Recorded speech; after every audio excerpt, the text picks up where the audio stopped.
YouTubers, Mike Martin's here. Mike Martin's channel. Just want to say hi to everybody out there. And in all the English-speaking countries that I've been representing or trying to send my message or convey my message out for many years now. People have been following me for many years now.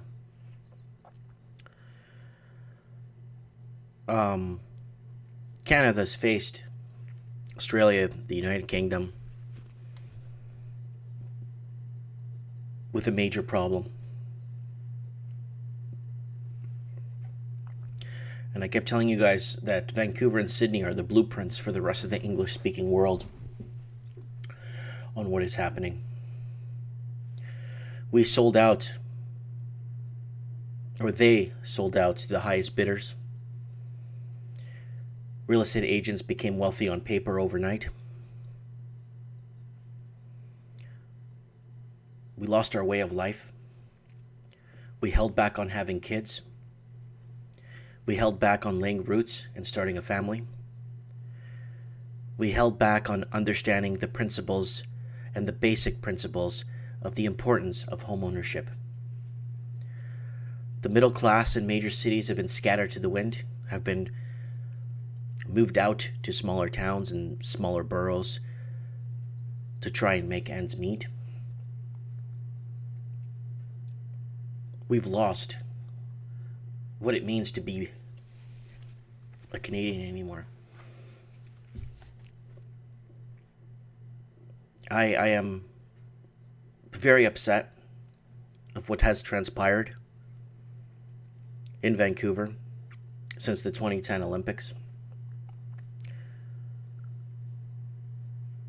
It's broken society.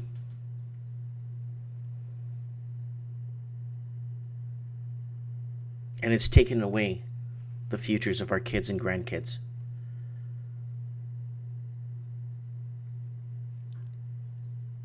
We've ruined it. Everything's been ruined. So I have this article I want to read to you guys. Is lack of foreign buyers to blame for plummeting home prices? Homes are plummeting because no one could secure financing and no one could afford to buy anything. With interest rates rising on the horizon and people unable to secure financing, it's going to make it impossible for anyone to own anything. And when the middle class can't afford, middle class won't buy. Now, I'm faced with this problem myself. I want to buy a commercial building in my town. I am $36,000 short of my goal to buy the building. And the bank won't touch me. Even though I own my house free and clear and I have no debt. I own my vehicles. I have no monthly debts. I have no monthly. All I have is property tax, electricity, and hydro. Like hydro and gas. And the stress testing has gotten so bad. They said, oh, up until a year ago, Mike, we could have done this without even doing anything, without you bringing anything, just bringing us land title records and your ID. And I went to several banks and a credit union, and they all said, unfortunately, my corporation, is 2-3 years old, and I haven't been drawing from it yet because it hasn't been making enough money. I'm not losing money, though. And I was at a huge shock when I went to the real estate office and I told them, unfortunately, I can't secure the financing for the property or the building I want to buy for my store that I could retire in and bring the joy of what I do to the town. And what happened? I'll tell you what happened. They told me the building sold. An investor bought it. And I said, okay, what about the plot of land that was for sale behind my store? Twice the size of my store, a big plot of land. That sold also 2 weeks ago to the same person. Oh. Okay. What about the other building that's in mid-construction where the builder went bankrupt and couldn't secure the financing to finish it next to the coffee shop, the Brambles Coffee. What about that building? Same guy bought it. So now I'm in a position where I can't own a business now, own a retail building in my own town.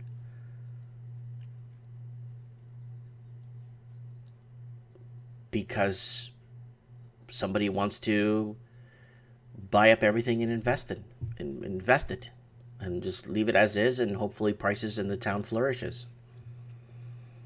But I'll tell you right now, my downtown Merritt is struggling. It's been struggling for 20 years, and I tried so hard to bring a light to that town, to that city, to the downtown core. Now it's becoming impossible now to do anything. So it's getting really bad. So now there's 2 articles here in Vancouver are showing you the true gist of the problem. Is lack of foreign buyers to blame for plummeting home prices? As you may know, if you've been following this channel, China has been preventing capital flows from leaving its shores. China was having a massive runoff on wealth since 2004 up until it was a capitalistic society and it internationally publicized its stock market. And then it started becoming more of a capitalistic country where a lot of people were creating wealth, building empire. Now, China's turning into a totalitarianism country now with their credit scores and stuff. And I don't blame the people for trying to remove their wealth from the country because of the way their social credit scores and what's been happening, and they can't take flights and people are being oppressed. And I don't blame the Chinese for doing that. I don't. And if I was in China and I had somewhat of a fortune, I would try to liquidate and get out too myself. I think it would be an option for myself too and my family. But now the lack of foreign buyers is creating a huge problem for the Canadian proper and the American proper along the west coast of America, and Australia has been putting a damper on prices. January real estate numbers show further softening as Metro Vancouver real estate market, and nowhere is that effect more dramatic than Vancouver's west side. One retailer says a lack of foreign buyers is why homeowners who bought in the pricey part of the town a few years ago are now selling at huge losses. The west side housing market became very reliant on foreign capital flow. You see?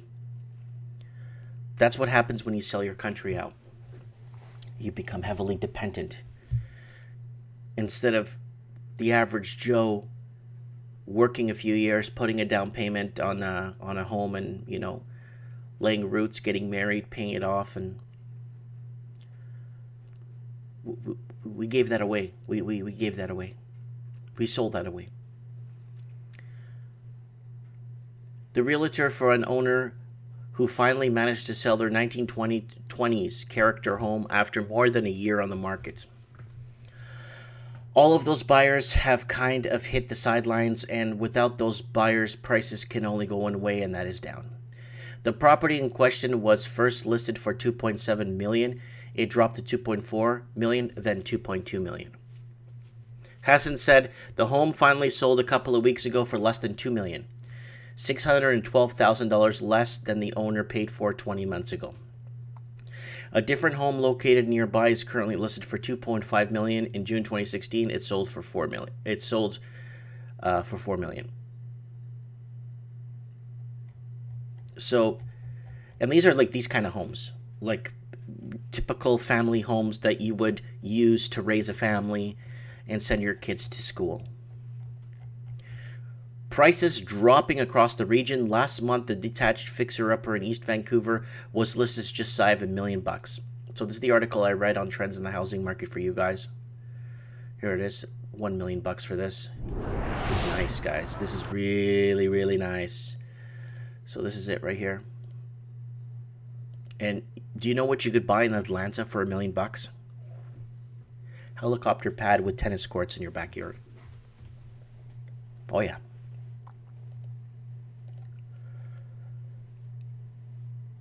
While devaluing has been most dramatic in the west side, the trends extends right across Metro Vancouver, with the most detached homes selling for well under their assessed value.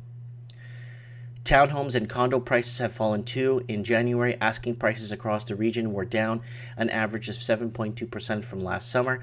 The number of sales was also down 39.3% from January 2017, with just over 1,100 homes sold in Metro Vancouver in the last 10-year low for the region. How low sales lead to lower prices? Another one expert says those two trends are closely connected. Eventually, if the house doesn't sell, they're gonna have to cut prices, said UBC economist Tom Davidoff. So typically when homes are slow this month, that does predict falling prices next month. While the downtrend is good news for those looking to get in the market, it was tough lesson for Hasman's client. The seller is not happy, but it's just the reality for whatever reason they had to sell, he said. According to the Real Estate Metro Vancouver benchmark, price for detached homes pulled back 9.1% from January 2018 and now is less than $1.5 million.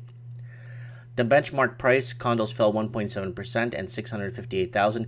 That number is just over $1 million mark for residential property types combined.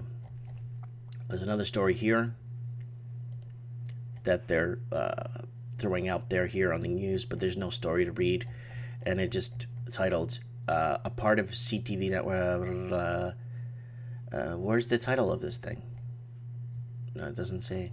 Okay, well, they're talking about that too. I don't want to throw this up so my video does not get flagged. We have sold out to the highest bidders, and now we're paying for it. And now a lot of people are saying, well, a lot of these foreign investors will lose their shirts. No, they won't. Because a lot of them that have these empty 96,000 empty properties in Vancouver, and it's like, what, 88,000 or 90,000 empty units in Sydney, they'll sell for whatever, but at least their money was rolled into Canada. So we're hearing about all this major money laundering happening through casinos, and it was allowed. Plain and simple.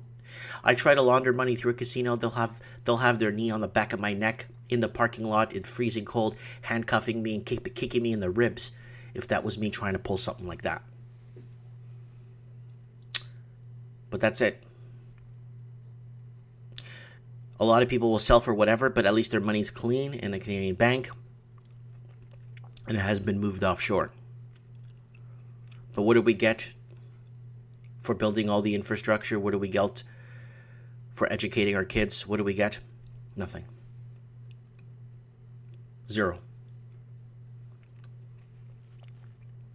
And it's with great sadness, that I bring this message to you guys. And it was all the almighty dollar. Here I am with a little game store offering people to come in and play board games, people that have nothing to do. I live in a small town where there's no movie theater or mall. And I get quite a few people come through and play games. People with nowhere to go because there's nowhere else to go. And I can't even secure financing for a building because distress, that's all. And I own my house sprinkler. They could use it as a secured line. They won't do it. And it breaks my heart to see what's happening now. There's going to be a lot of people losing their shirts. You're going to see a lot of bitter people. You're going to see a lot of people head over heels. Just, stress is going to be, it's going to be the great Canadian stress. The great Canadian stress. The great Canadian housing stress is what's going to happen in the next, this summer. I think people are going to miss this whole summer because they're going to be so stressed out. It is what it is, people. Let me know what you guys think in the comments below. I really appreciate it a lot. And let me know how this affected you. Trends in the housing market tomorrow night, 7 p.m. West Coast time, 7 p.m. Tijuana time, 7 p.m. Los Angeles time, 7 p.m. Vancouver time. Let me know how this is affecting you. Let me know how you've had to uproot and change your life. I sold a very lucrative business in downtown Vancouver because I wanted to have kids and start a family. So I moved to the city of Merritt to try something else. So, thanks so much, guys, and hope to hear from you in the comment section.